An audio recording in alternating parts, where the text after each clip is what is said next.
Good morning mga idolo. Nandito ako sa concrete pad. So, matagal na akong walang uploads dito. Ayan, ito yung concrete pad ko na pinag-aalagaan ko ng ito. So, ngayon hindi ako nakakapag-alaga kasi nga sa maintenance din mahirap. So, ngayon ginagawa ko lang munang nagpaparami ng asola, kaya lang itong asola na nakuha ko is iba yung asola na nakuha ko. Mas maganda yung isa na nakuha ko. Kaya yun yung pinaparami ko ngayon dun sa isa. Yan. So ito, maliliit kasi yung yung leaves niya. Pakita ko lang. So yan yung difference. Maliliit yung leaves niya. Kumpara dito sa isa. Ayan. Ayan, malalaki. Malalaki yung leaves niya. So ayan. So nung nakaraan ay inayos ko to. Kasi nag-leak nung lumindol. Ayan, nag-leak yan. So hindi nakakaipon ng tubig. Pero ngayon, medyo okay na. Okay na siya. Ayan. So ito mga idolo, yung mga tanim ko na napier noon, mga grass. So i-harvest ko siguro to this week at isa-silage ko. So ayan, mayroon pa yung mga sili. So may isang taon na yan, sili na yan, okay pa rin. So ito yung sinasabi ko mga idolo na solar facilities dito. So kaya hindi ko pa naihahanda yung itong concrete pan. Dahil ito, dito sana ako kukuha ng tubig na para maka-minimize ng gastos, kasi mahirap din, magastos din pag puro water pump yung o yung electric pump.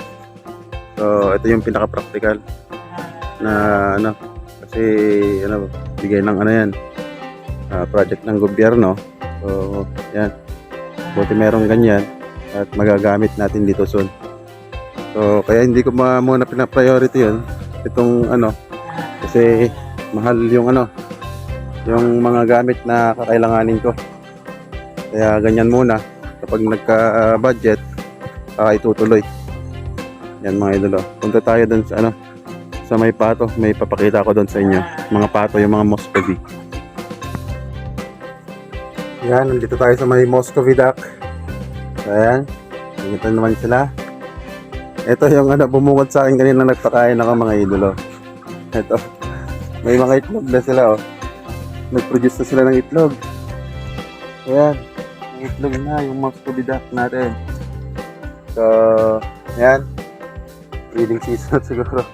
Pero kaya kailangan kong kaya kailangan kong may prepare. So, most likely maghahanap ako ng dayami para lalagay dito. Meron na rin akong nilagay doon na yung mga old jars. Yung nasa dati, ito mga old jars, nasa yan dati, nasa baking duck. Kaya lang dito ko nilalagay, dito na ako mag-alaga ng mga pato. So ayan, libre na yung yung ulam ko ngayon. Hindi ko muna ito papiptisahan mga idolo, kasi wala pa yung nitong mga bibe. So ngayon may pupuntahan ako kasi magpapaturo ako kung yung kinukuhanan ko ng peking duck, i-guide niya kasi ako ng mga pag-aalaga ng mga ganito. So pupuntahan ko yung farm nila para matanong ko na rin kung ang correct feeding sa mga ganito na maglilimlim na mga pato para maparami ko mga idolo. So ayan, tapos pupunta rin kami sa Kasilyan ngayon para tapusin yung yung goat house, kasi tag-ulan na naman at prone sa sakit ng mga kambing kapag ganitong tag-ulan. Ayan. So, good job mga ducklings. At ayan, kukuha muna ako ng ito pa yung tinuro sa akin na pagkain ng mga peking duck natin. Kukuha ako ng dahon ng ipil-ipil. Diyan, sa may likod. Ayan. kuha ko dyan mga idolo. Yun. So mga idolo, nakakuha na ako ng ano, ng ipil-ipil. Papakain doon sa ano, sa mga ano natin, peking. So dito, nung nandito yung mga kambing, dito rin ako kumukuha, pinapakain ko rin yung ganito. Dito, yung ano, kaya ito yung mga pinagputulan ko. Tapos, nagtanim din ako dito ng grass. Ito, mga napier grass dito para kukuhanan ko din ng pagkain yung mga kambing. Yung mga ano, kambing, magsasilage kasi ako para ano, para food security ng mga kambing din, para hindi ako mahihirapan nag ano. So yan, malalaki na sila mga idolo. Ayan, malalaki na yung mga grass. Kaya ako nagtanim kasi tag-ulan. So dito naman kasi hindi naman ginagamit, sa subdivision pa rin to. Hindi pa ginagamit, kaya ako na lang muna naglilinis-linis para ano, mapakinabangan habang hindi pa nila kinukuha. Ayan. Tapos ito ang nakita kong magandang poste mga idolo. Ito. Nabuhay na siya. So yan, lagyan ko rin dito kasi balak kong taniman ng ano dito, kalabasa. Parang doon kay Uncle Aga. Yung ano, umakyat, yung gumagapang. Para ano, may makukuha na ng ano, pagkain. Ayan. So ito, ganda ng ano, gandang kahoy, ng kwanto. Masarap yung bulaklak nito mga idolo, salad. Ayan, pakain lang natin tong ano, tong ipilipil.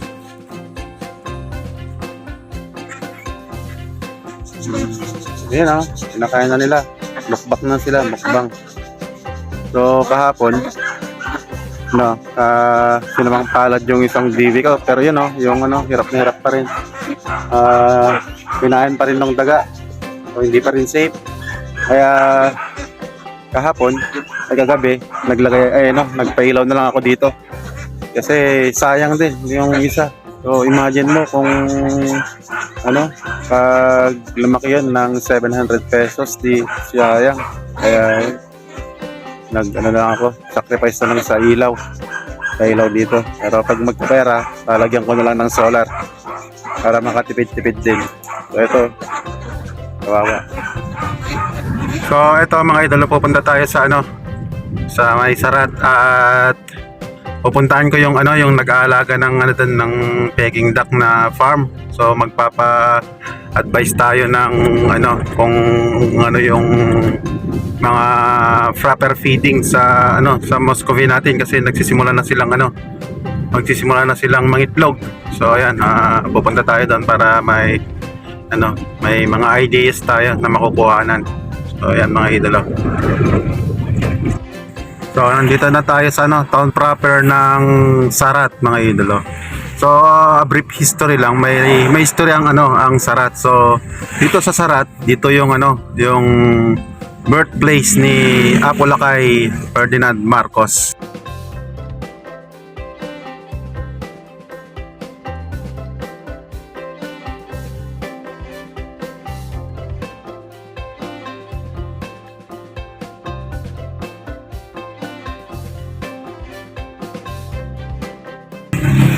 Maraming history din na dito sa may ano, sa may Sarat.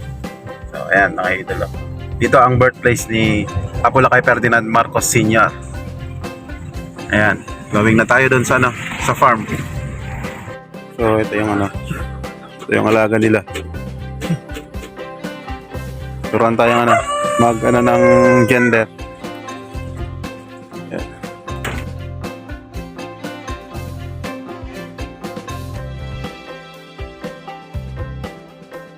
Yun.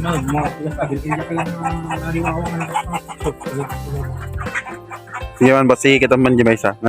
Baring. Yan. Pag tahimik pala na gano'n, lalaki. Ako dapat guni basik ng lalaki eh. Yan. Dami nilang ano, Madre de Agua. Ito yung pakain nila sa ano. Pakain nyo dito ay boss. So, manok yung Kain manok tsaka peking duck. Dami, Madre de Agua.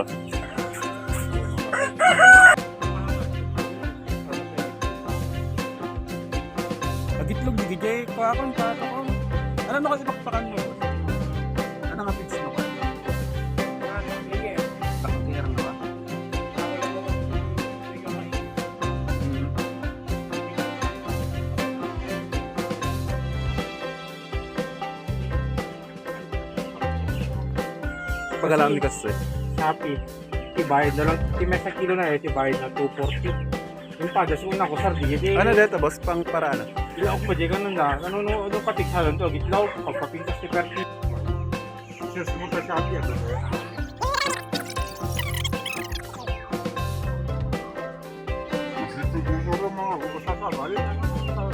Ano kasunod ti ko ano dito? Ilaw ko dyan ganun. Ganun ko eh.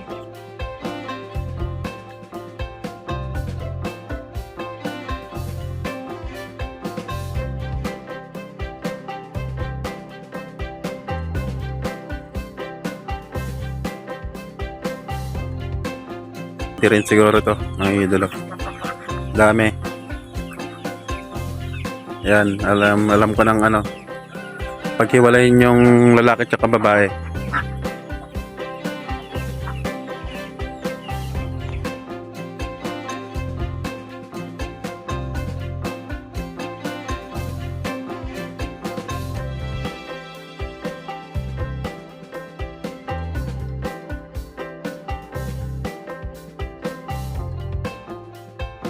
Yung incubator, oh.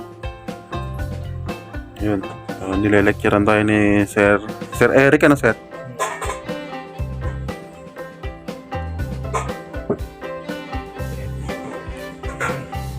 Bilyan. Ito yung ano, gaya nung sa atin.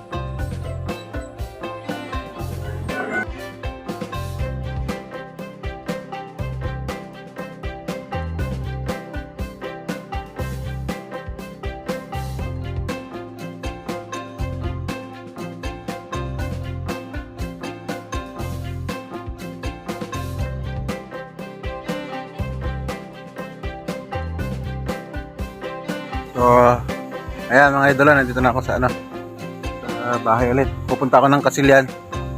At may dumating na ano, yung PRN namin. Kasi mga 1 month from now, maglilipat na kami ng mga manok, yung mga free-range chicken namin. So, kailangan na ma-set up. Dami na namin gagawin. So, kailangan matapos yung goat house, tapos ito, yung bahay ng mga free-range chicken. So ito, gamitin ko yung ano, motor at baka sakaling makadiskarte ako ng dayami doon para may lalagay ko doon sa mga nangingitlog na pato. So ayan mga idolo. So bounce na ako doon sa ano, Kasilyan ulit. So past 1 o'clock na ng hapon. So ayan. Okay, pero kanina pa ako nakauwi. Alas 10 nakauwi na ako kanina dito. So inayos ko yung ano, may mga inayos pa ako. Mga idolo. So ayan, balik na ako pupunta na ako ng Kasilyan at makakuha ng dayami. Ayan mga idolo. Yun, dito na ako. At masama yung panahon. Ako saglit, muulan. Pero nitutulong lang ako saglit.